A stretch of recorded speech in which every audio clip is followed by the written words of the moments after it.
Derecho Penal 2. Habíamos terminado la clase anterior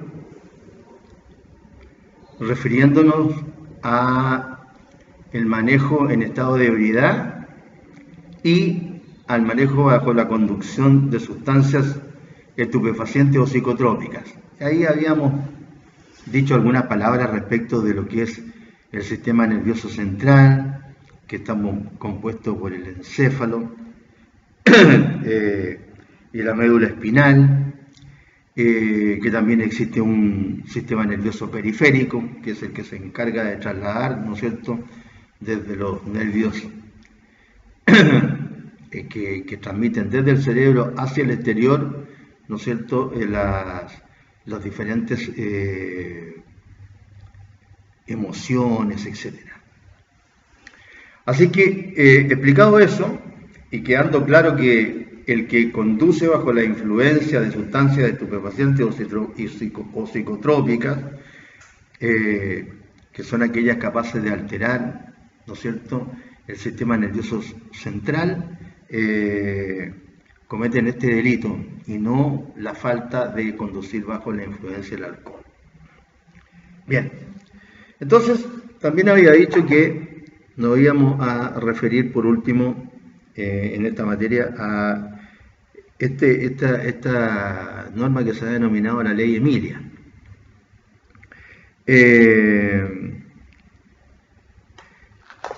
Desde hace mucho tiempo, debe ser desde la época del Código, la verdad es que no lo sé,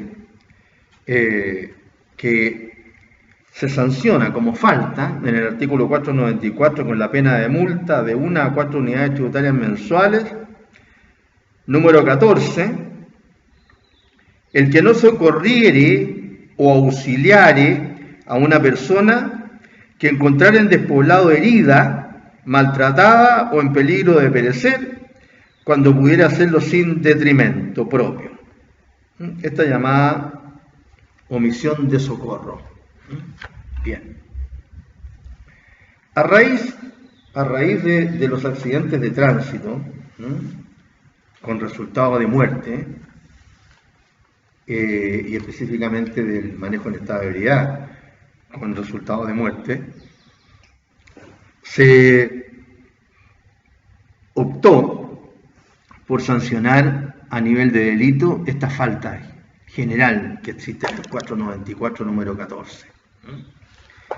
Y se introdujo un artículo 195 en la ley del tránsito, que es la llamada Ley Emilia. ¿Qué dice este artículo 195? Lo siguiente: el incumplimiento de la obligación de dar cuenta a la autoridad de todo accidente en que solo se produzcan daños, señalada en el artículo 168, será sancionado con multa de 3 a 7 unidades tributarias mensuales y con la suspensión de la licencia hasta por 1 mes. Es decir, tiene una pena más alta esta obligación que pesa sobre todas las personas en este caso, sobre todas las personas, de no dar cuenta a la autoridad de la existencia de un accidente de tránsito. El incumplimiento de la obligación de dar cuenta a la autoridad de todo accidente de tránsito en que solo se produzcan daños.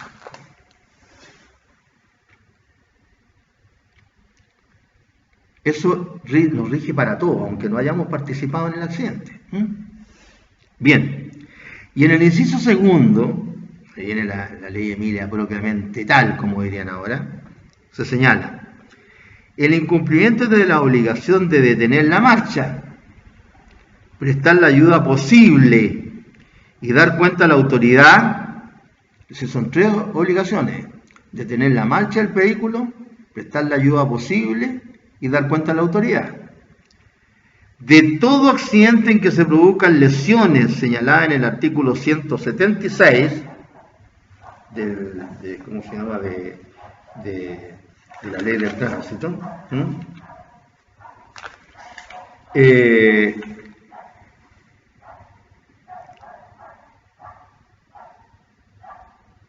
se sancionará con la pena de presidio menor en su grado medio inhabilidad perpetua para conducir vehículos de tracción mecánica y multa de 7 a 10 unidades tributarias mensuales. Las sanciones accesorias son bastante drásticas, El primer caso era el incumplimiento de la obligación de dar cuenta a la autoridad de todo accidente en que solo se produzcan daños. Eso rige para todos. Esta segunda conducta del inciso segundo sanciona el incumplimiento de 3 obligaciones: obligación de detener la marcha, de prestar ayuda y de dar cuenta a la autoridad de todo accidente en que se produzcan lesiones de la señalada en el artículo 176. Lesiones de las señaladas en el artículo 176, que son lesiones leves o menos graves.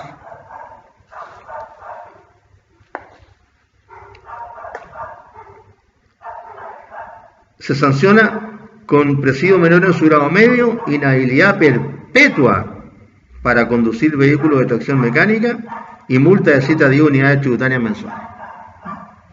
Entonces, primero, solamente el incumplimiento de la obligación de dar cuenta a la autoridad por cualquier persona que tuvo conocimiento de un accidente de tránsito se sanciona.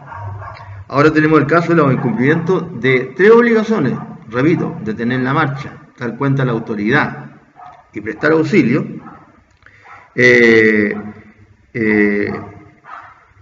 En que se produzcan lesiones leves o menos graves, entonces ahí hay una pena mayor.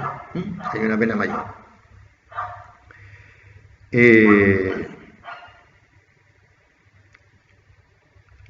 Y como se llama, en el caso del inciso tercero de este artículo 195, dice: si en el caso previsto en el inciso anterior, incumplimiento de la obligación de detener la marcha, dar cuenta a la autoridad y prestar ayuda, en ese caso las lesiones producidas fuesen de la señalada en el número 1 del artículo 397, entre paréntesis se me olvidó señalar que para el caso anterior también se consideran las lesiones graves simples o simplemente graves, del 397 del número 2.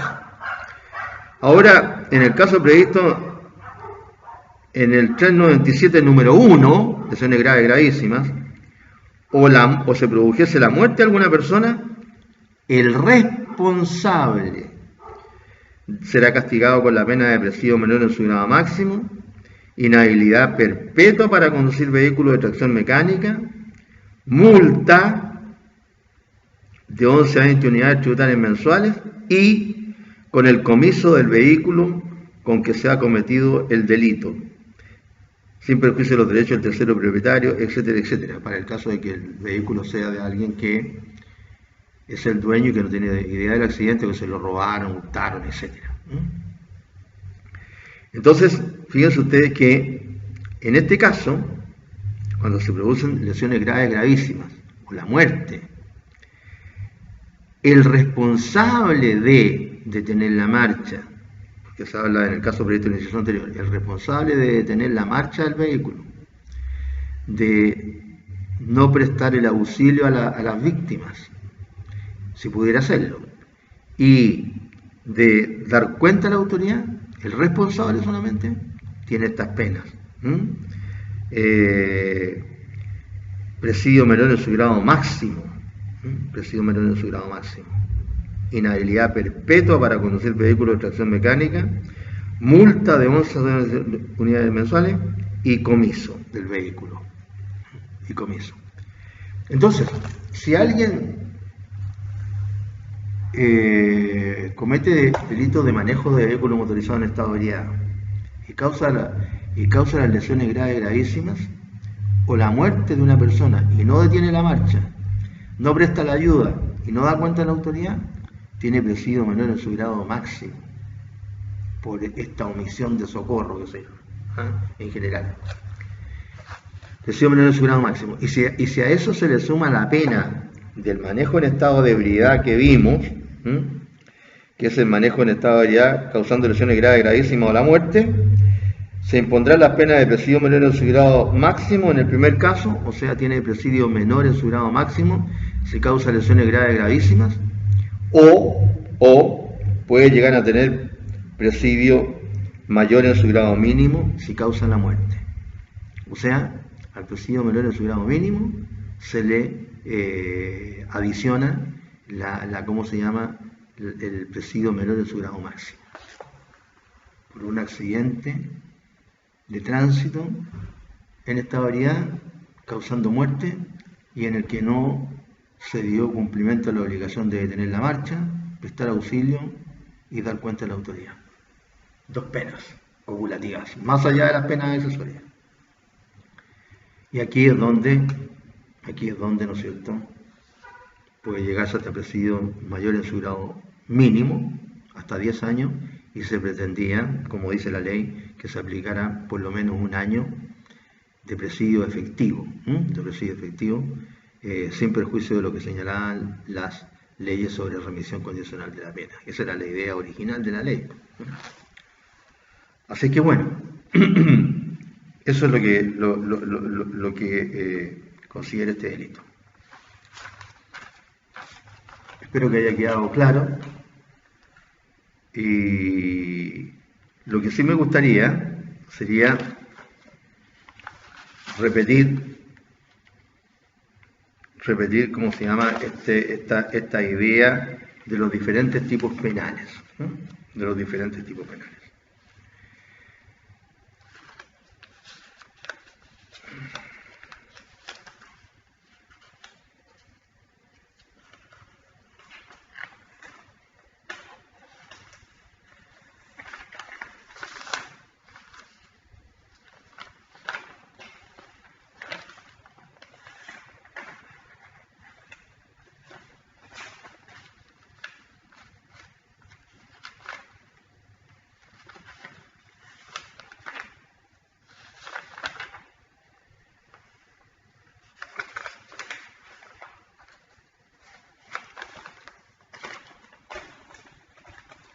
Como acá,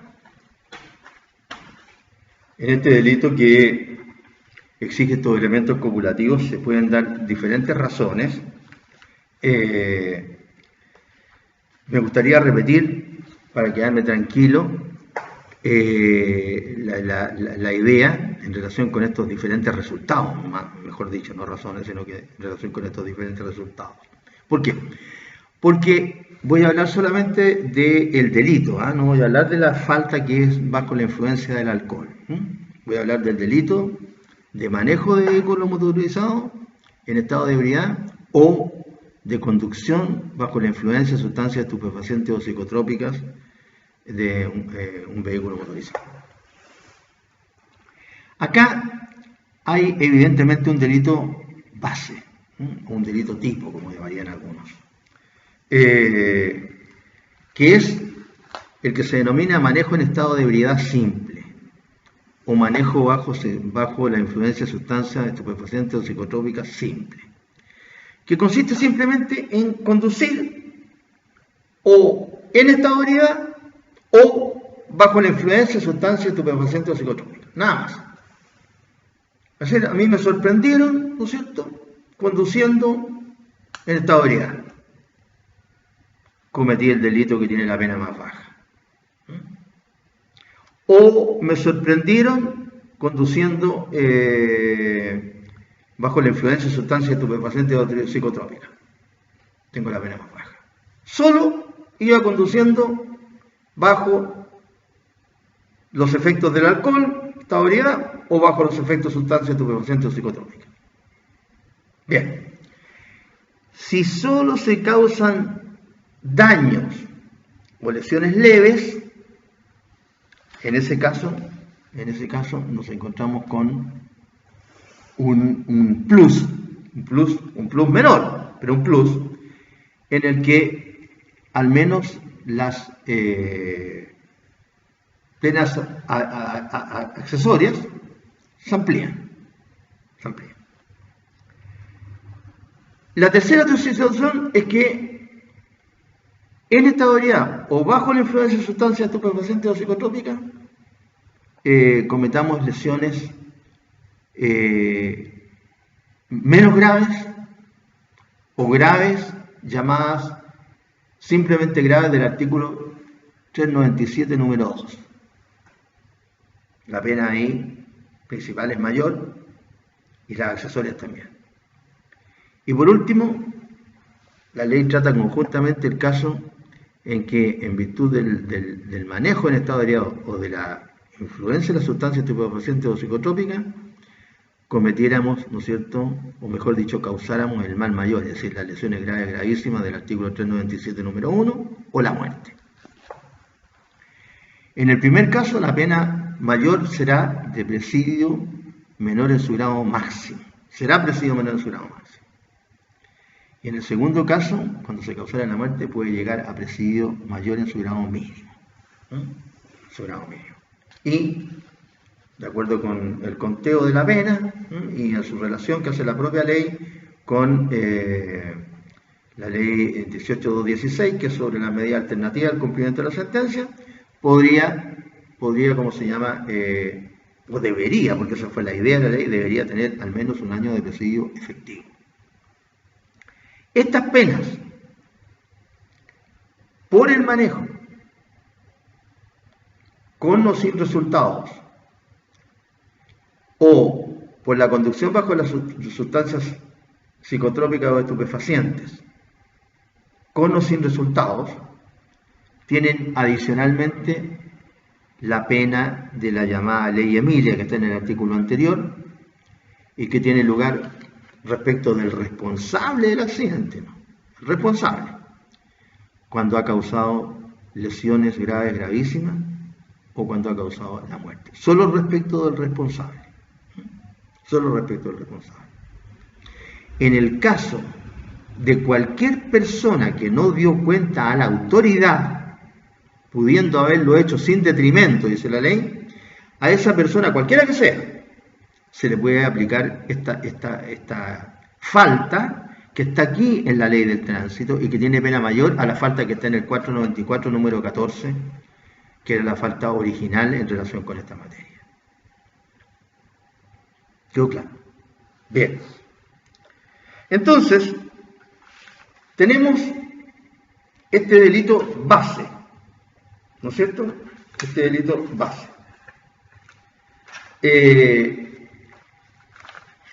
Que solo consiste en la conducción en estado de ebriedad. Conducción y estado de ebriedad, copulativos. Si falta uno de esos elementos, no se comete este delito. Claro. Ok. Entonces, ahí tenemos la figura base, la que tiene menor pena. Solamente la conducción cometiendo este delito básico. Sea el manejo en estado de ebriedad o sea bajo la influencia de sustancias estupefacientes o psicotrópicas. Pero puede ocurrir alguno de los otros plus, que además del delito base de solo conducir en estado de ebriedad o solo conducir bajo la influencia de sustancias estupefacientes o psicotrópicas, hayan otros plus.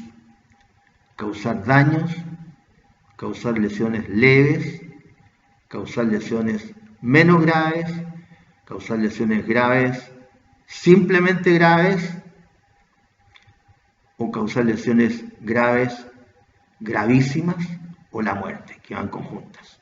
Lo que pasa es que una va a tener como pena máxima, la primera, causar lesiones graves, gravísimas, va a tener presidio menor en su grado máximo, y la segunda, causar la muerte, va a tener presidio mayor en su grado mínimo. Y además, como digo, la ley Emilia. Así es que, tratándose de lo que expliqué de la conducción bajo la influencia de sustancias psicotrópicas o estupefacientes, ahí no hay una graduación en los mismos términos del alcohol. Ahí seguramente que nos va a decir, ¿no es cierto?, que la persona iba conduciendo bajo estas sustancias y nos va a decir cuáles son los efectos que provocan estas sustancias. Ahora la pregunta del millón: ¿y por qué no hay una especie de alcotest o una especie como se llama de alcoholemia también respuesta simple, porque los procesos no son los mismos y los instrumentos no son los mismos y el personal que se necesita para ver eso seguramente que tampoco es el mismo. Porque saber en el momento si una persona había conducido un alucinógeno o había consumido un alucinógeno o un antidepresivo, es difícil que lo pueda calificar una persona de la policía o cualquiera. Es difícil. No es como en el caso del alcohol, en donde la prueba de campo es mucho más específica. Incoherencia al hablar, rostro congestionado, ojos vidriosos, hálito alcohólico e inestabilidad al caminar. Me acordé de todo. Es más difícil acá. Lo que sí puede decir es que la persona, ¿no es cierto?, tenía un compromiso psicomotriz. Eso sí que lo puede ver el policía. Lo puede hacer caminar por una línea, hacer el 4, contestar ciertas preguntas, etcétera, etcétera. Pero muchas veces los síntomas son diferentes.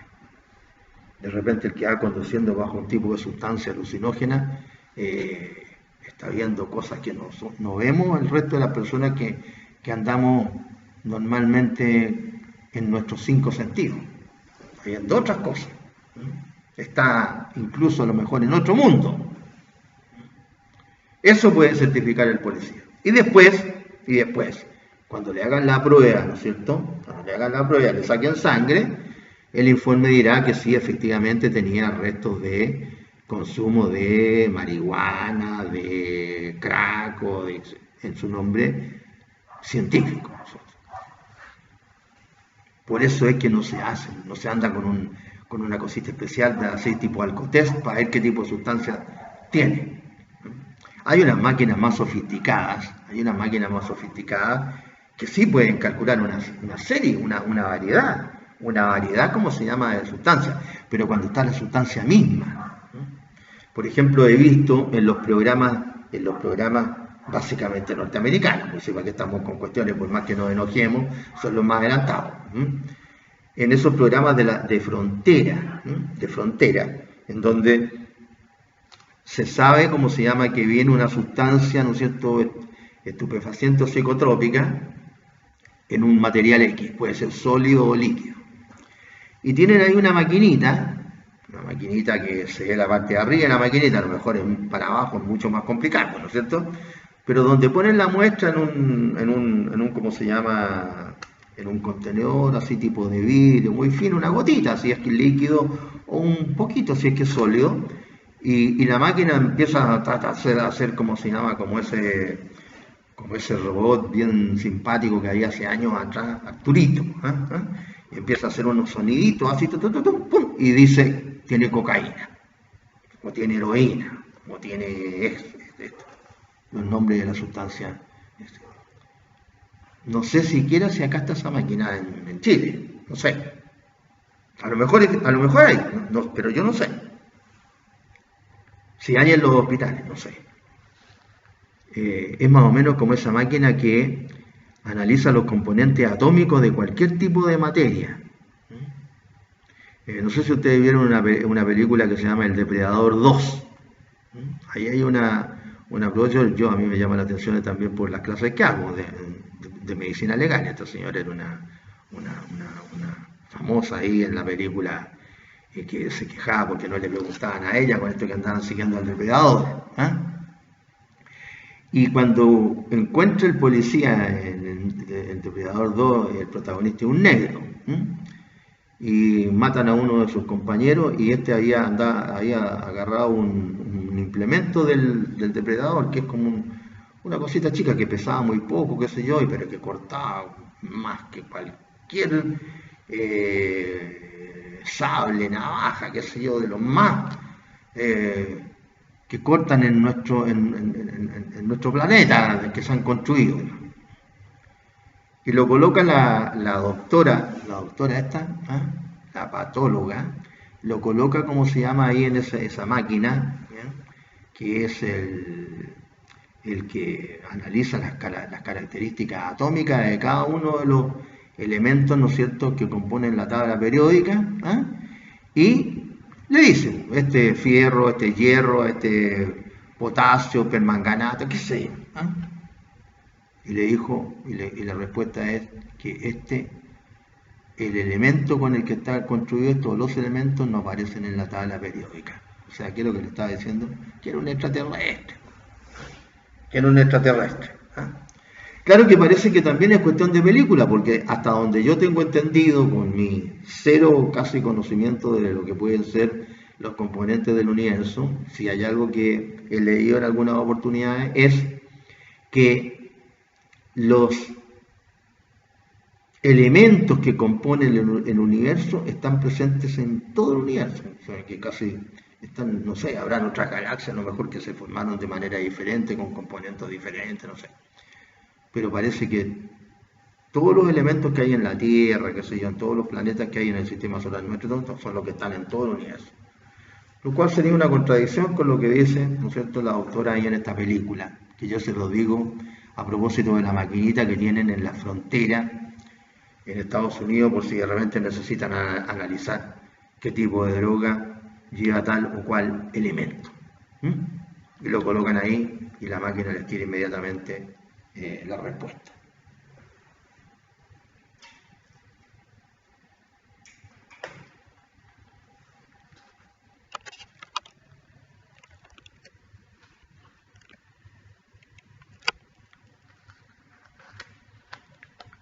Así que ahí tenemos los casos, ¿no es cierto?, de el manejo en estado de ebriedad como delito tipo, el delito base, y los manejos en estado de ebriedad, y lo mismo los manejos bajo la influencia de sustancias estupefacientes o psicotrópicas que provocan resultados.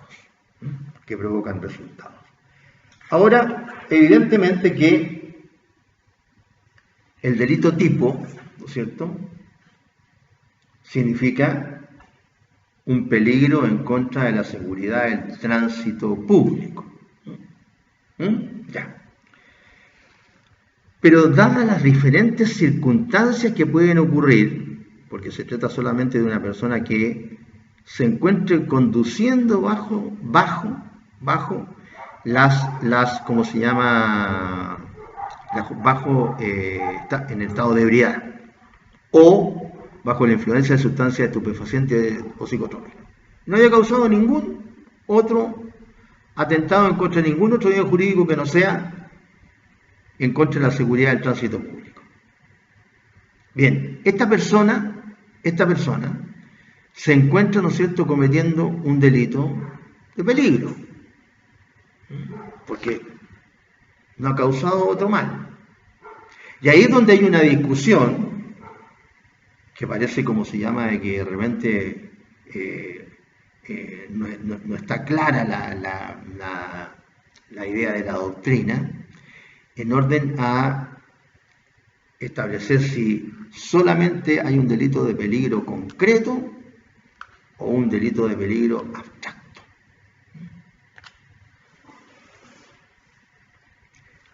Antes, estoy hablando solamente del delito base, manejo en estado de ebriedad sin causar ningún resultado, o manejo bajo la influencia de sustancias estupefacientes o psicotrópicas sin causar ningún resultado. Antes, al menos tratándose del manejo en estado de ebriedad y no bajo la influencia de sustancias estupefacientes o psicotrópicas, no se producía este problema. Al menos respecto de las sustancias estupefacientes o psicotrópicas, porque no eran consideradas por la ley. Y tratándose del manejo de vehículos motorizados en estado de ebriedad, también había en la ley en ese momento, la ley 17.105, dos presunciones de conducción que hacían más complicado todavía establecer si se trataba de un delito de peligro concreto o de un delito de peligro abstracto.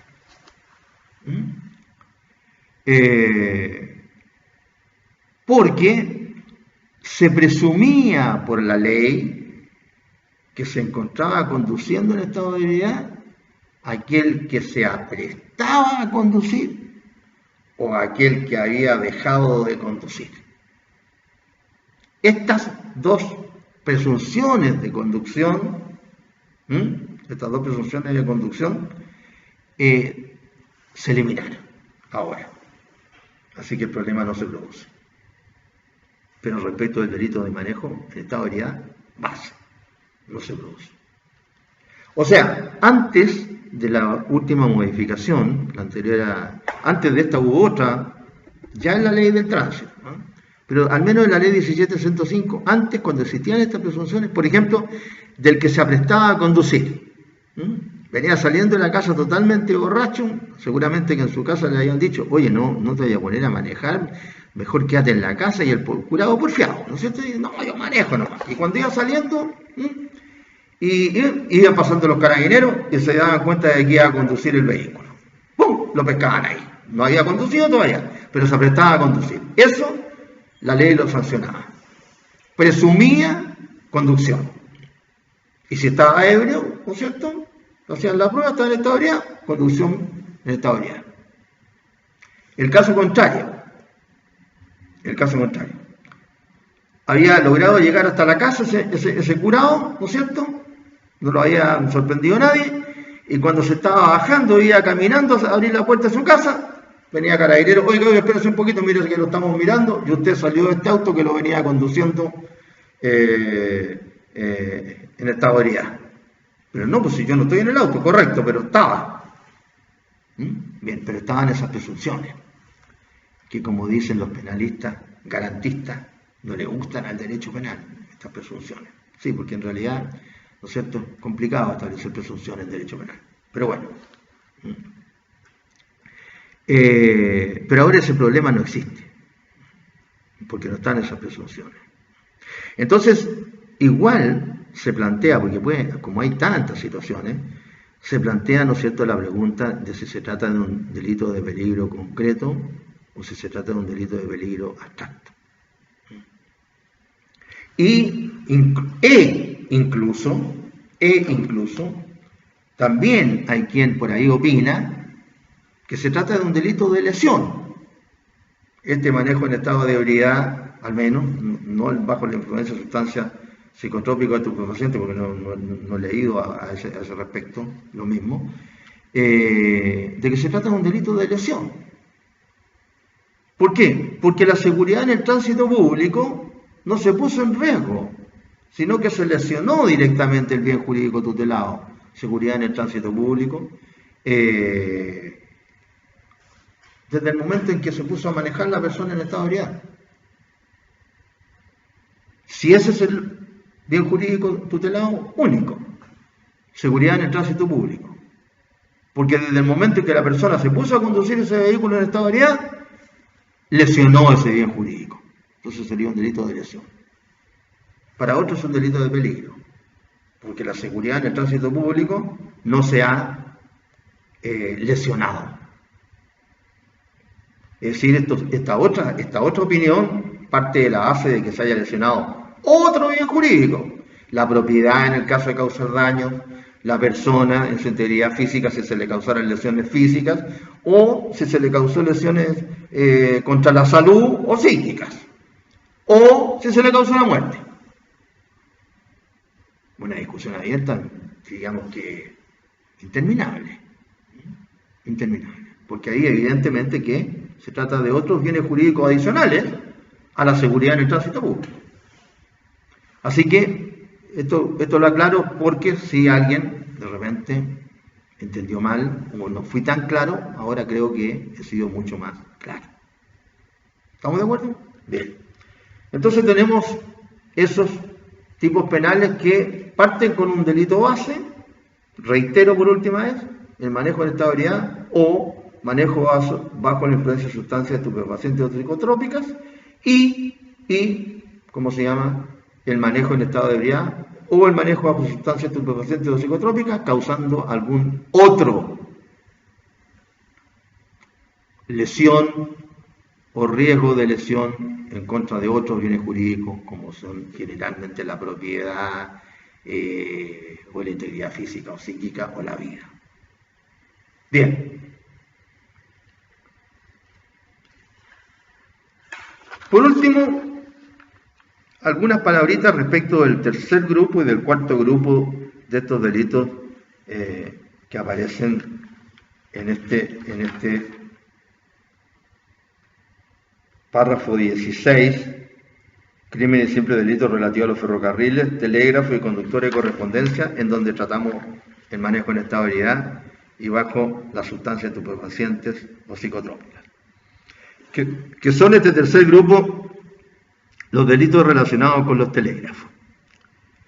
Y ahí tenemos una serie, como se llama, de cuasi delitos y de delitos que parten con este artículo 333 que yo les hablaba de que se trata de un cuasi delito contra las cosas. El que por imprudencia rompiere los postes o alambres de una línea telegráfica establecida o en construcción, o ejecutare actos que interrumpieren el servicio de los telégrafos. Se trata de un cuasi delito contra las cosas, un cuasi delito de daño, destrucción de postes o alambres de telegráficos por imprudencia. Es un caso excepcionalísimo. Sí, ocurre poco ahora porque no es el telégrafo una cuestión que se utilice mucho.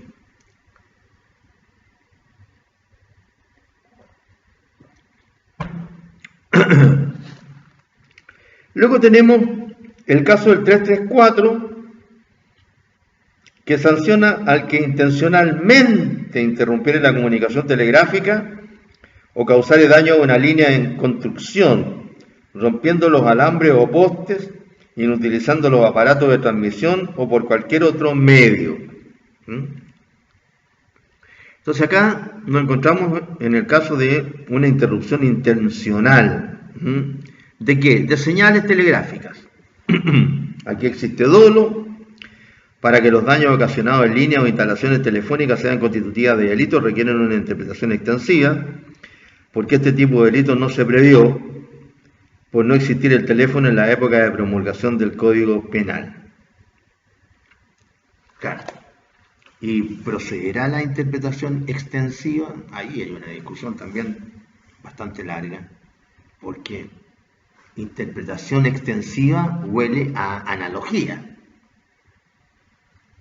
¿Dónde termina la interpretación extensiva y empieza la analogía?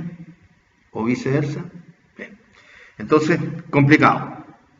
Pero lo cierto es que acá se habla de que intencionalmente interrumpan la comunicación telegráfica o causarle daño a una línea en construcción, rompiendo los alambres o postes, inutilizando los aparatos de transmisión o por cualquier otro medio. Claro, se refiere, ¿no es cierto?, a destruir la comunicación telegráfica o causarle daño a sus líneas telegráficas o inutilizar los aparatos de transmisión telegráficos. Siempre debemos leer telegráfico. Es decir, si no existía todavía el teléfono a esta época de este artículo, no se está refiriendo al teléfono. Entonces, ¿se puede aplicar al teléfono? En algún momento les comenté lo de la colusión, que las mercaderías y las formas en las que se podía hacer la colusión en relación con la disposición que la sanciona, no son las mismas de ahora. En cómo, ¿no es cierto?, los empresarios se ponen de acuerdo para hacer colusión en el papel, por ejemplo. Entonces no se aplicó en ese momento. Entonces seguramente ahora tampoco. Y con el informe en derecho pedido por la Corte Suprema a este profesor Bascuñán, ¿no es cierto?, penalista, entonces se falló que no se había cometido el delito de colusión. Entonces, ¿cómo se llama? Con esto pasaría algo parecido. porque se está refiriendo a las líneas, transmisiones y elementos para transmitir telegráficos del telégrafo, no del teléfono, ¿eh? No del teléfono. Ahora habría sido fácil si el legislador fuera diligente, ¿no es cierto? El que intencionalmente interrumpiera la comunicación telegráfica o telefónica, o causar daño a una línea en construcción de las señaladas, estoy agregando palabritas cortitas, rompiendo los alambres o postes, inutilizando los aparatos mencionados de transmisión o por cualquier otro medio. Ahí estaría todo. Pero siempre se demora el legislador. ¿Por qué será? A lo mejor no se quiso sancionar a los que rompieran los postes del teléfono, o los equipos del teléfono, lo que sea el teléfono. No sé.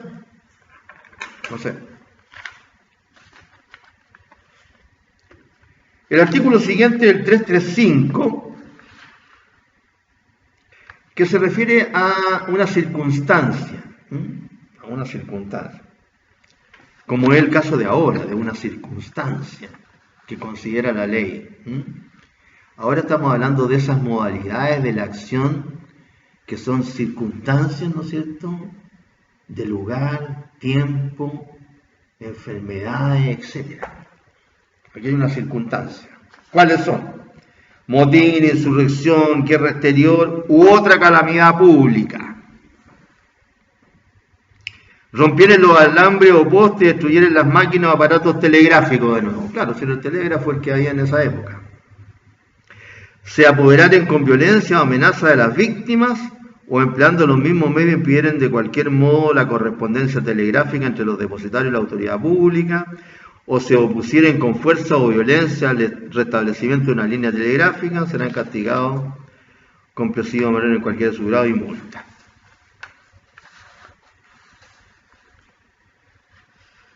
Bien, lo mismo, pero acá es la circunstancia la que hace, ¿no es cierto?, sancionable esta conducta. Que no siempre ocurre esta modalidad de la acción, dentro de los elementos objetivos del tipo penal. Después el 336 contempla la indemnización de los costos. Bueno, esto ya, ¿no es cierto?, tiene más bien, los autores de daño estarán siempre obligados a indemnizar los costos que demanden la reparación o el restablecimiento de las líneas deterioradas o destruidas. Bien, estas indemnizaciones civiles puestas en el Código Penal, no sé, son saludos nomás que se hacen a la bandera, porque no creo que alguien esté preocupado de que lo condenen a una cuestión civil, ¿no es cierto?, cuando está arriesgando una pena penal. Bueno. El 337, aquí se sanciona al empleado de una oficina telegráfica que divulgare el contenido de un mensaje sin autorización expresa de la persona que lo dirige o a quien es dirigido. Y la misma pena se impondrá al empleado que por descuido culpable. Es decir, acá tenemos otro cuasi delito, pero ahora, a diferencia del 333, no es un cuasi delito contra las cosas. La misma pena se impondrá al empleado que por descuido culpable no transmitiere fielmente un mensaje telegráfico y si en la transmisión infiel hubiere mala fe, se estará lo dispuesto. O sea, aquí se está perjudicando a una persona, ¿cierto? Descuido culpable.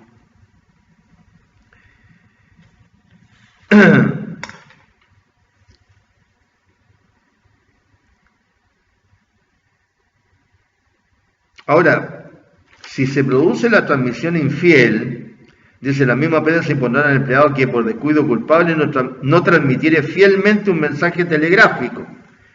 Ahora, si en la transmisión infiel hubiere mala fe, se comete el delito de falsificación de instrumento público, que sanciona el artículo 195 y que ya hemos estudiado.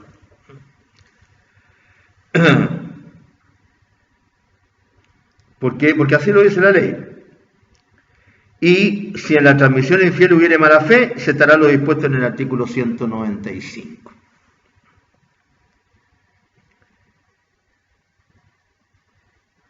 Y por último, en el caso del artículo 338, Se sanciona al empleado que, habiendo transmitido órdenes encaminadas a la persecución o prevención de delincuentes o para que se practiquen diligencias dirigidas a una averiguación judicial o gubernativa, transmitir avisos o prevenciones que hagan ilusoria dichas órdenes, incurrirá en tal pena.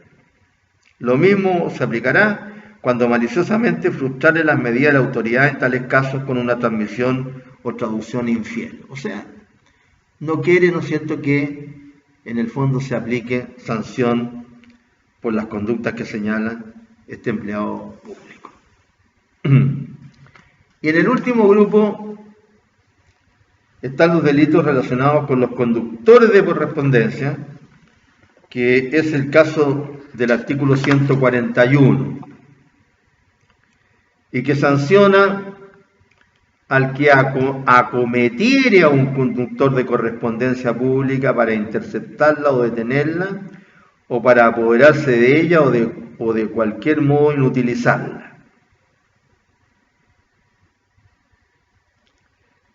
Y hace la diferencia en si interviene violencia o si no interviene violencia, para los efectos de sancionar. Lo cual no opta, dice el inciso siguiente, para que se aplique la pena correspondiente al delito cometido en la persona del conductor o en la sustracción de la correspondencia, siempre que fuere mayor. Claro, puede que el delito cometido haya sido mayor, ¿no es cierto?, que solamente acometer a un conductor de correspondencia para interceptarla. Puede que se hayan causado lesiones, por ejemplo, o la muerte, etc. O para apoderarse de ella. Eso entonces es lo que podemos señalar en relación con estos 4 grupos de delitos del párrafo que estudiamos. Permiso, voy a prender otra luz.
Bien. Nos corresponde ahora iniciar el estudio del título séptimo.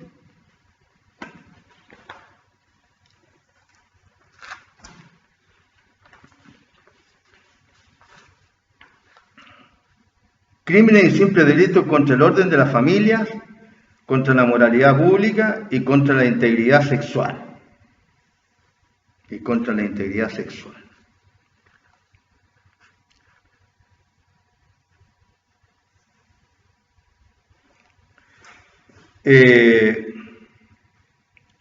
Crímenes y simples delitos en contra del orden de las familias.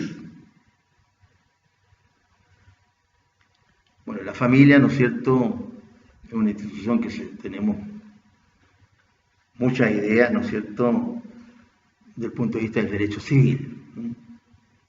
Ahí empezamos a estudiar la familia.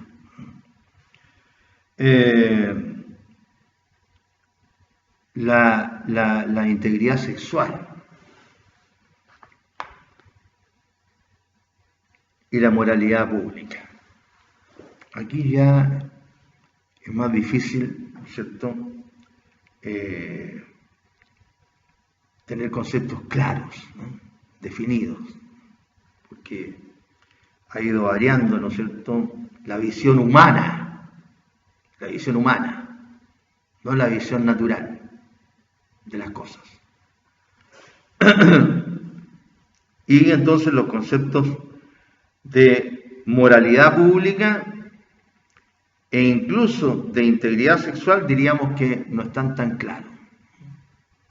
La sexualidad ya no es la misma que no hace tanto tiempo atrás, hace poco tiempo atrás.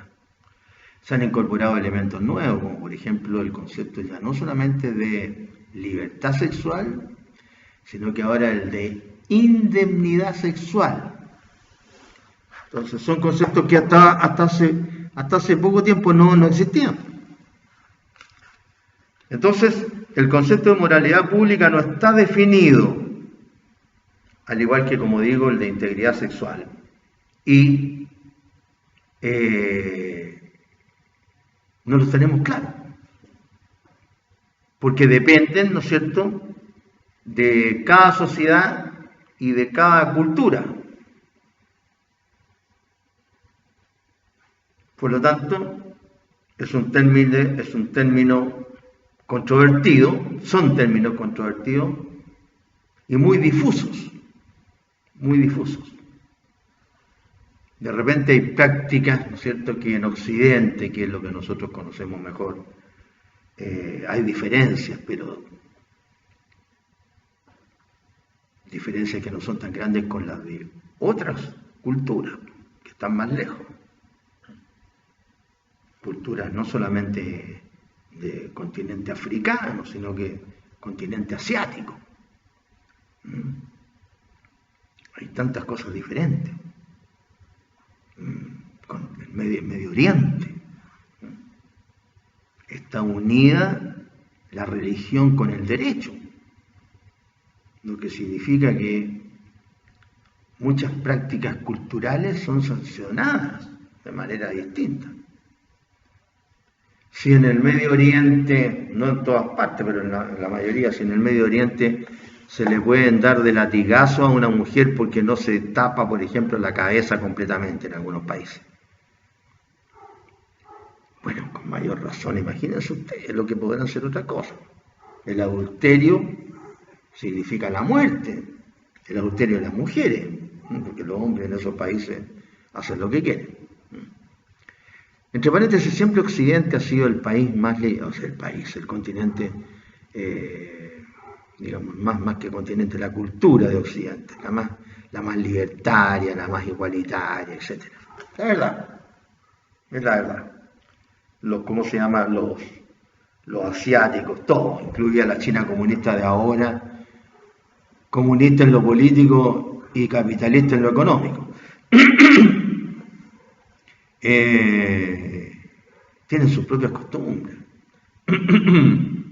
Sus propias costumbres. Han vivido los chinos toda la vida bajo dictadura. Toda la vida. Las dictaduras que son las de los últimos tiempos, que tienen que ver con ideologías políticas, y las dictaduras que imponían esos emperadores feroces que tenían. Los señores feudales eran niñitos de pecho al lado de los emperadores chinos.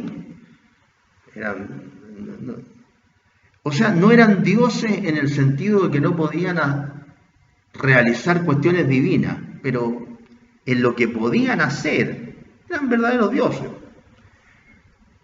Porque una persona que tiene poder sobre lo humano y lo divino, si una persona puede decretar la muerte de otra sin dar fundamento, o puede decretar la muerte de muchas sin dar fundamento, es un dios.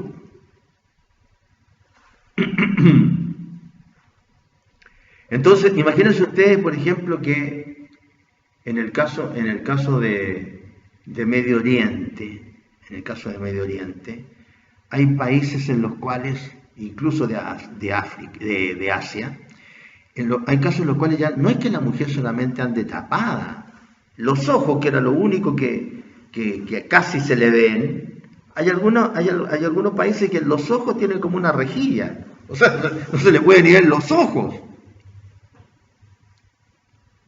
La explicación es para que la mujer, que siempre le echan la culpa a la mujer en esa cultura, la mujer no tiente al hombre, o sea, no es el hombre el que se tienta. No tiene cerebro el hombre para pensar y decir, no, esto no me corresponde. No, es la mujer la que lo tienta. Entonces, hasta rejilla. Imagínense que en Arabia Saudita, que es uno de los países, ¿no es cierto?, que tiene una de las ciudades más ricas del mundo, ahí en Abu Dhabi. Ahí hay que ser millonario para vivir ahí. Yo no sé cuánto costará un hotel, no me atrevo ni a preguntar cuál es el precio de los hoteles en ese país, por si se me ocurriera, que no tengo tampoco, no me gusta, prefiero ir a lo tradicional, nomás que ya he ido afortunadamente, a los países de Europa Occidental tradicionales nomás, y con eso me basta y me sobra. Pero no sé cuánto costará en esos países. Imagínense que en esos países, con esos adelantos de Occidente, de hace muchos años, las mujeres recién están pudiendo manejar vehículos. Bueno, por lo menos empezaron a darle la posibilidad de manejar vehículos. Entonces, evidentemente que en ese sentido hay que sentirse orgulloso de los occidentales. Y además, por lo que sea, ¿de dónde viene el conocimiento? ¿Dónde está el 99,9% de todos los inventos del mundo? ¿Dónde nació? Que esa es la gracia. ¿A quién se le cayó la manzana en la cabeza? ¿No fue un inglés? Es un chiste esto de decir que se le cayó para hablar de la ley de gravedad. ¿Quiénes fueron los que dijeron primero que la Tierra giraba alrededor, ¿cómo se llama? Que el Sol giraba alrededor de la Tierra y después se dieron cuenta que era al revés? Sí, a lo mejor lo sabían los chinos, no sé, más del día de mañana van a decir que lo sabían 5.000 años antes. Pero la cuestión es que no lo habían dado a conocer al resto. Así es que la cultura occidental es la que manda, la que ha mandado siempre. Miren ahora los chinos que son comunistas. Sí, capitalistas en lo económico, pero son comunistas. Mírenlos cómo están vestidos. Y cada día más. Y la ola occidentalista no hay cómo pararla. Esa vestimenta que había antes con ese trajecito, ¿no es cierto?, que llevaba el nombre del número 1 que había en la China comunista. Ahora, ¿quién usa ese trajecito? Yo no entiendo nada, pero veo los programas chinos, algunos, o veo noticiarios así para ver qué muestran. Y las mujeres chinas, todas ya casi occidentalizadas. Los dibujos animados de los chinos ya no parecen dibujos animados de chinos, estoy hablando de las personas, cada vez más occidentalizados.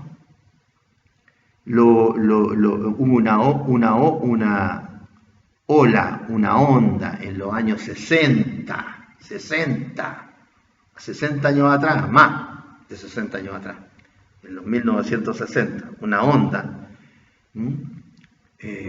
que se mostraban en unas películas que se hacían por unos italianos que eran muy famosas, se llamaban Mundo Cane, para nosotros Perro Mundo, que mostraba puras cuestiones raras, exóticas, qué sé yo, eso era el... Y ahí en esos años estaba la onda de que los chinos se sacaban una parte de los ojos así para dejarse los ojos más redondos. Unas operaciones ahí, se hicieron ricos los de la cirugía plástica occidentales. Y los japoneses, básicamente, los japoneses. Así que todo esto a propósito de que estos conceptos de los que estamos hablando, de moralidad pública e integridad sexual, estos conceptos varían de acuerdo con la sociedad de que se trate. ¿Son más parecidos en Occidente? Claro, son más parecidos, pero también hay algunas variaciones. No nos olvidemos que hace unos años atrás, a unas, no me acuerdo si eran suecas o suizas o por ahí, que estaban tomando el sol en una playa ahí cerca de Santiago, en verano, se sacaron la parte de arriba del traje de baño, se la llevaron presa. Claro, alegaron ignorancia de la ley penal nacional, que es uno de los casos, ¿no es cierto?, en que podría no aplicarse la ley penal nacional.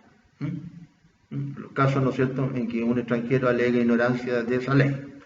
Bueno, pero más allá de eso, hay sus variaciones en Occidente, ¿cierto? Hay sus variaciones. Así que, de esto es de lo que vamos a hablar en este párrafo. Y lo interesante acá es que acá hubo dos modificaciones, una del año 1999 y la otra el año 2004. La primera fue a través de la ley 19.617 y la segunda fue a través de la ley 19.927. 927. Es parecida esta segunda a la ley sobre seguridad interior del Estado, pero no es la misma. Porque esta es 19.927 y la ley de seguridad interior del Estado es 12.927. Es parecida, pero hay altos números de distancia. Nos tocó, ya estaba, como se llama yo, haciendo clase en la escuela, porque en esa época me tocaba hacer Derecho Penal 1 y Derecho Penal 2. Y me acuerdo que un profesor mío, fallecido desafortunadamente, debe ser uno de los grandes penalistas que ha habido en Chile, uno de los pocos que según tengo entendido lo citan hasta los alemanes, Manuel Bustos Ramírez. Yo lo tuve de profesor, era profesor extraordinario o agregado, no era profesor titular, y yo hice un curso de Derecho profundizado con Manuel Bustos. Incluso después me tocó ahora en Arica ser contraparte de él en un juicio por desafuero de un parlamentario. Y me tocó, ¿cómo se llama?, alegar en pleno en la Corte Suprema ahí. Desafortunadamente él no estaba y mandó a otra persona. Pero Manuel Bustos, como digo, fue mi profesor en un curso de Derecho profundizado que se hacía en quinto año, y en este caso era el delito político. El delito político. Fue diputado después, qué sé yo, pero en realidad es conocido más que nada por la academia. Gran profesor Manuel Bustos. Inteligente.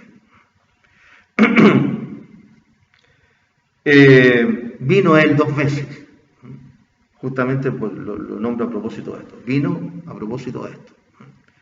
De la modificación al código. Porque esta modificación al código, en relación con los delitos sexuales, a través de estas 2 leyes, una de 1999 y la otra del 2004, debe ser una de las modificaciones más importantes que tiene el código, en cantidad y en calidad, como modificación. Bien, entonces, en esta ley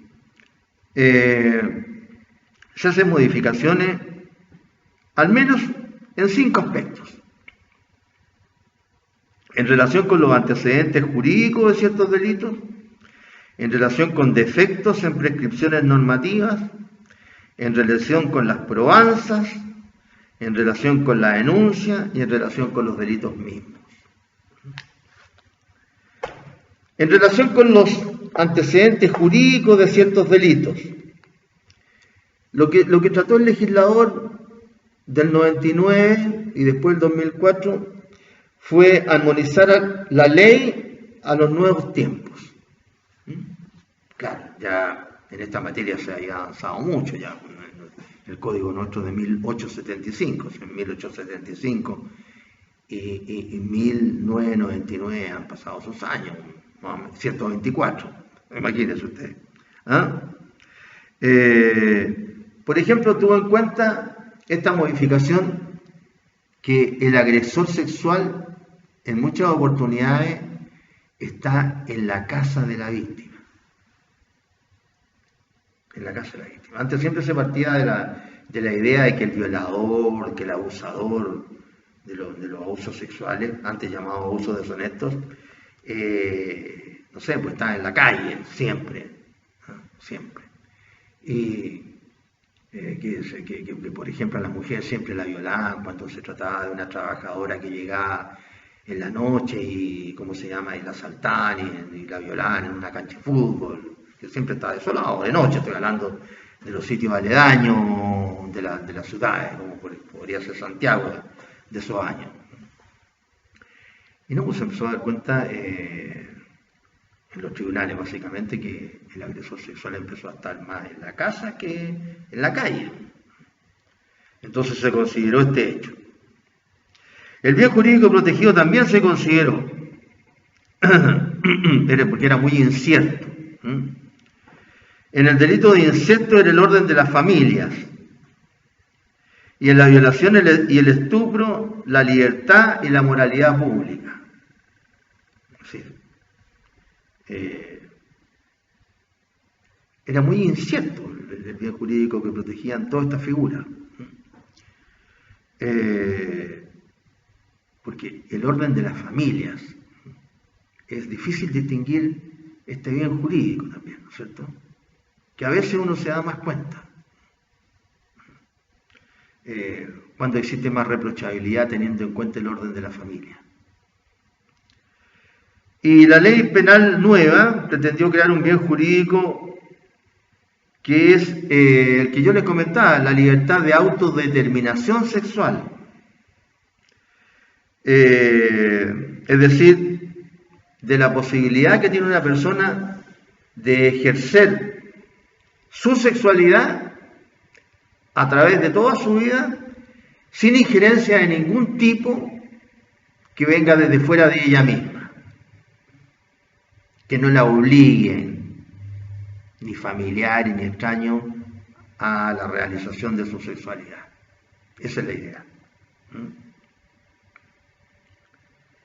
Es decir, si se llega, que también ocasiona problemas esto, porque si se llega ¿cómo se llama?, a analizar la idea de esta determinación sexual total, se tiene que llegar a la conclusión de que esa obligación que existía antes de cohabitar, es decir, del derecho a tener relaciones sexuales con mi cónyuge, se terminaba. Porque con esta nueva concepción, ¿no es cierto?, de la autodeterminación sexual, si la tenemos de manera absoluta, la mujer que no tiene ganas de tener relación sexual, digo la mujer, que en el caso del hombre es más difícil, ¿no es cierto? Ustedes me imagino que entienden por qué. Porque si un tipo no quiere tener relaciones sexuales, no quiere nomás. Pero en el caso de la mujer no necesita un aditamiento especial para eso, para tener relaciones sexuales. Entonces, si una mujer ahora no quiere tener relaciones sexuales, por diferentes razones, y el marido realiza la cópula o coito, como quiera llamarse, ella podría acusarlo de violación.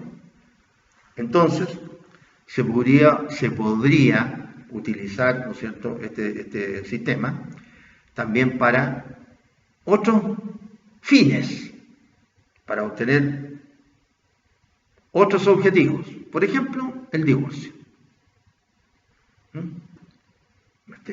No me da motivo para divorciarme, podría pensar la persona. Primero, no quiere divorciarse como un acuerdo, después no incurre en ninguna causal para divorciarme. ¿Qué es lo que hago? Tengo que hacer algo porque ya no soporto a este gallo. Siempre me pongo yo en el caso de que los hombres somos los malos para que no haya problema. Y ahí podría utilizarse esto, por ejemplo, entre otras cosas. No solamente una violación, también podría ser un abuso sexual, a pesar, ¿no es cierto?, de que es más difícil probarlo, porque muchas veces los abusos sexuales no dejan huella. Las simples tocaciones, por ejemplo, no dejan huella. Así que, por eso se habla normalmente de violación, pero podrían ser también otros tipos de delitos sexuales. El segundo término, en relación con defectos en las prescripciones normativas. Había que hacer interpretaciones muy forzadas, porque los verbos rectores eran muy indeterminados. Por ejemplo, en el caso de la violación, el verbo rector era yacer. Yacer. Y yacer tiene varios significados. Entonces, yacer también tiene un significado de muerte. El cadáver yace de posición de cúbito abdominal o yace de posición de cúbito dorsal. Claro, el sentido que le daba la ley a yacer era estar, ¿no es cierto?, en penetración de alguien. Esa era la idea del legislador. No era que estuviera muerto al lado de otro, no. Pero se podía interpretar así, y en una defensa, como se utiliza cualquier argumento, ¿no es cierto?, se prestaba para el equívoco.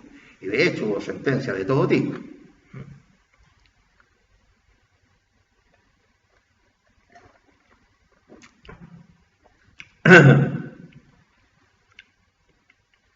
La jurisprudencia, cuando existía este verbo yacer en relación con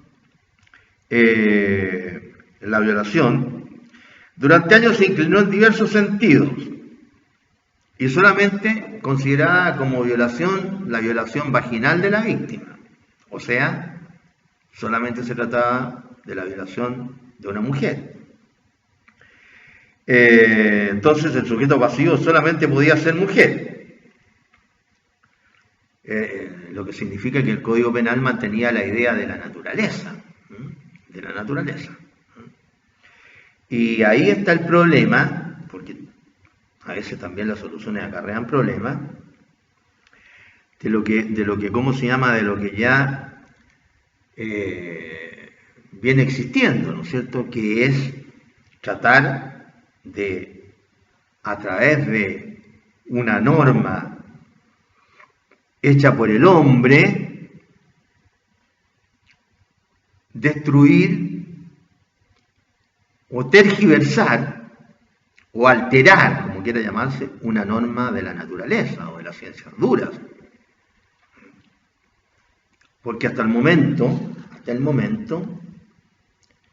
las mujeres son las únicas que nacen con vagina, hasta el momento. Y los hombres con pene. Sí, hay hermafroditas, hasta en películas, ¿no es cierto?, muy adelantadas para su época, como por ejemplo en una película muy adelantada, Boccaccio 70, de los años 70, que ¿cómo se llama?, que hasta en el cine sale ahí, en una pasada sale un hermafrodita, que vienen con los dos sexos, que ninguno se logró desarrollar bien. Siempre son casos excepcionales y hay constancia de personas que nacen así, con alteraciones. Hay alteraciones de todo tipo, hay alteraciones de todo tipo. Pero la naturaleza es en ese sentido bien simple. Bien simple, porque las normas de la naturaleza tienen que ser simples. A veces son como se llama, difíciles de entender, pero son simples. Entonces se pretende, como se llama, a través de las normas del hombre, llámense como se llamen, las normas de conducta, las normas religiosas, las normas que ustedes quieran, pero creadas por el hombre, esas normas usted las puede cambiar. Pero las normas de la ciencia y la naturaleza no puede. No sé si alguna vez la podrá cambiar. No sé si alcanzaremos a llegar a esa etapa, si es que la Tierra no se destruye antes, porque ¿cuánto tiempo faltará en la genética para que se logre? No estoy hablando de un robot, ni menos de uno mitad humano y mitad robot, o sea, un cyborg, para los que ven películas de cyborg.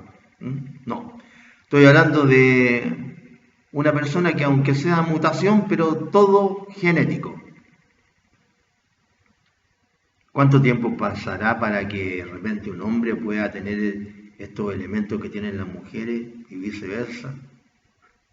Entonces, claro, la violación tenía que ver con la violación vaginal en los términos de la antigua legislación penal. No tenía que ver con la violación anal, porque se asociaba a la violación con la vagina. Y porque, de acuerdo con la explicación de la naturaleza, ¿no es cierto?, la relación sexual era entendida como aquella que tenía por objeto la procreación. La procreación. Y la procreación entre un hombre y una mujer solamente, desde ese punto de vista, solamente tiene por causa la procreación vía vaginal. Porque vía anal no tiene, aunque sea la relación con una mujer, no produce un nuevo ser. No produce un nuevo ser. Por eso que se entendía que la relación anal no era violación.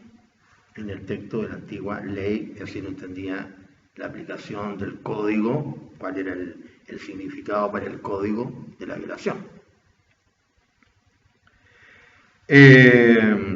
Se consideró también en esta modificación que el concepto de varios de estos delitos había cambiado, como el estupro y como la sodomía. Claro, ¿no es cierto? Las causales del estupro han cambiado. La sodomía también. Ahí, por ejemplo, hubo oposiciones entre los que cambiaron la ley. Algunos decían, bueno, ¿y qué tiene que meterse la gente entre que dos personas del mismo sexo tengan relaciones sexuales? Y al final quedó, ¿no es cierto?, el delito de sodomía solo respecto del varón de 18 años o más que penetra a varón de menos de 18 años. Ese es el delito de sodomía desde la modificación del código. Antes no, pues antes se sancionaba la relación sexual entre varones, ¿no es cierto?, que es la única que puede ser vía anal. Bien, se cambió eso. Y todavía se sigue cuestionando. Porque ¿qué es lo que pasa con un joven que tiene 18 años y un mes, que penetra a un joven que tiene 17 años y 11 meses y 24 días? Por poner ejemplos bien extremos, pero que pueden darse. O sea, ¿cuál es la razón de que sancionar al mayor de 18 que tiene relación sexual con un menor de 18 cuando están próximos en la edad? Como en el ejemplo que coloco, que eso era lo que colocaba, ¿cómo se llama?, el mismo Juan Busto. Entonces quedó también muy cuestionado. En la actualidad el juez tiene más atribuciones para realizar la investigación y averiguar los hechos, como también la ley otorga mayor protección a los denunciantes de los delitos y a las víctimas. Se dice que a las víctimas se las victimizaba aún más en el tribunal. Pero cuando uno ve las películas de países, como se llama, en que se ejerce muy bien la litigación, uno se da cuenta que con tal de ganar el caso, ¿no es cierto?, las víctimas igual se las victimiza de nuevo en el tribunal. En los países del sistema anglosajón, a la mujer, ¿no es cierto?, que se supone que no se la debería victimizar porque ¿cómo se llama?, las nuevas leyes tratan de protegerla, qué sé yo, como esta, ¿no?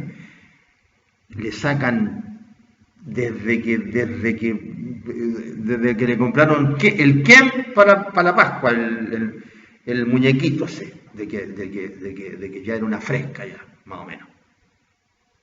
Y para el final llegar, ¿no es cierto?, a veces, por no tener otros argumentos, llegar a deducir que ella prestó su consentimiento para la relación sexual. En relación con las probanzas, también se legisló.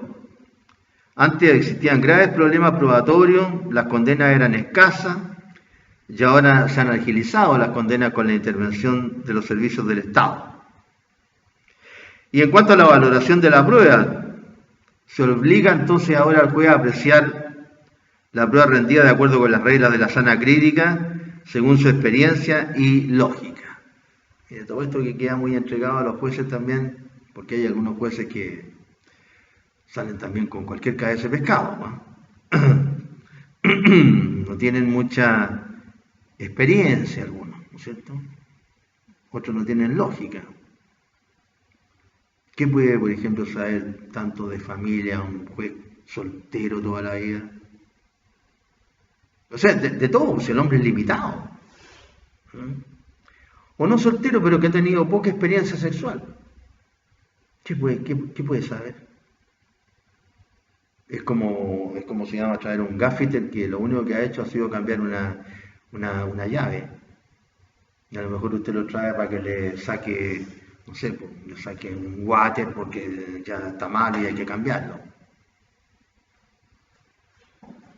Es decir, todo tiene limitaciones.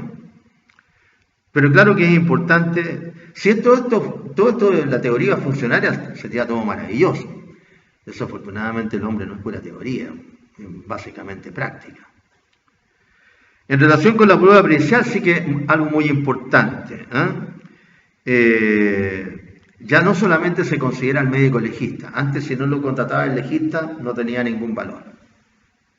Mientras que ahora exámenes periciales ajenos a los efectuados por el servicio médico legal pueden ser apreciados como plena prueba o constituir una presunción judicial, dependiendo de la calificación de la persona o de la institución que lo haga. Claro, entonces ahora, por ejemplo, una mujer que la violaron, antes tenía que esperar hasta que estuviera funcionando el médico legista porque era el único que podía certificar de acuerdo con las huellas que le quedaban a la mujer. Pues, supóngase usted al día siguiente, o para qué decir si ya llevaba varios días ya de una violación.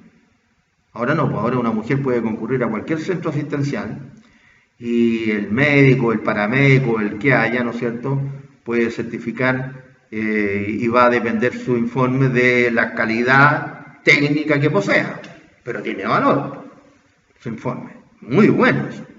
Claro.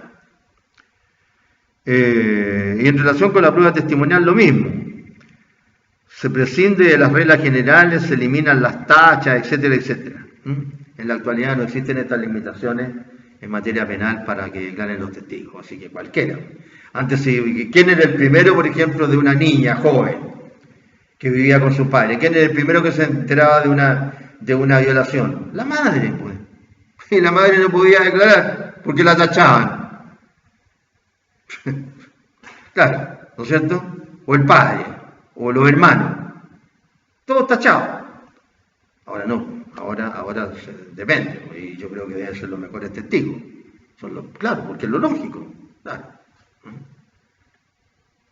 Salvo que tenga una madre como la conviviente de este que mató a la niñita, que le fue a golpear la puerta, la niñita para que le dieran la pensión que le daba a su padre, y que ¿cómo se llama?, que en vez de entregarle la plata, se la violó primero y después la mató. Lo que había hecho años antes, ¿no es cierto?, con su conviviente y un hijo de la conviviente, un niño también, y los haya matado a los dos. Y que ahora la ministra de Valparaíso, ¿no es cierto?, amparada en la ley, le dio la libertad. Y amparada en esa ley, a mí lo que me llama la atención, más que hablar de un fallo equivocado, pero es que no se le mueva un pelo a esta gente para asumir ningún tipo de responsabilidad, o sea, para pasarse por la cabeza, por lo menos, así, que a lo mejor esa niñita estaría viva si no le hubiera dado la libertad condicional a este tipo antes de cumplir la mitad de la condena, que es lo que exige la ley sobre libertad condicional. Y solamente decir, a mí me ampara la ley, listo. No sé si seré muy anticuado, no sé. Pero yo creo que yo a lo mejor me preguntaría, aunque fuera un hijo de, pero me preguntaría, ¿estaría viva esa niñita si yo no le hubiera dado la libertad a este gallo? Por lo menos me lo preguntaría. Pero no saldría a decirle a los periodistas así con prepotencia encima, a mí me ampara la ley. Tremendo. En relación con la denuncia, se amplió el número de personas que pueden realizar la denuncia, incluso permitiendo que pueda ser realizada por determinadas instituciones ahora, ya no solamente particulares, sino que también instituciones. La violación se trataba como un delito de acción mixta, que solo podía ser denunciado por la víctima, sus padres, abuelos o guardadores. Ahora no. Ahora se amplió la gama de personas que pueden denunciar la violación. ¿Quiénes más pueden denunciar además de sus parientes? Padres, abuelos, qué sé yo. ¿Eh? También están los educadores, los médicos y otras personas que puedan tomar conocimiento del hecho delictivo mediante su actividad, mediante su trabajo. Incluso puede hacerlo de oficio el Ministerio Público. Claro, esto es más difícil. Que el Ministerio Público de oficio inicie una investigación, eso es difícil. Tiene muchas causas que archivar el Ministerio Público. Así que es más difícil. Claro. ¿Cuántas causas se han iniciado de oficio que se tenga conocimiento?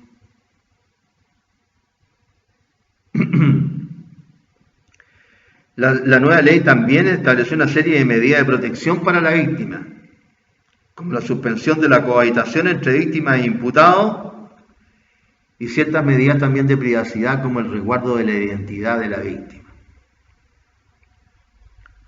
Y en relación con los delitos, aquí este cambio, como digo, como les gusta a ustedes estas palabras nuevas, paradigma, de cómo se llama, de quién puede ser solamente el sujeto pasivo, también se cambia, porque se cambian, ¿no es cierto?, los lugares por los cuales se puede practicar la penetración.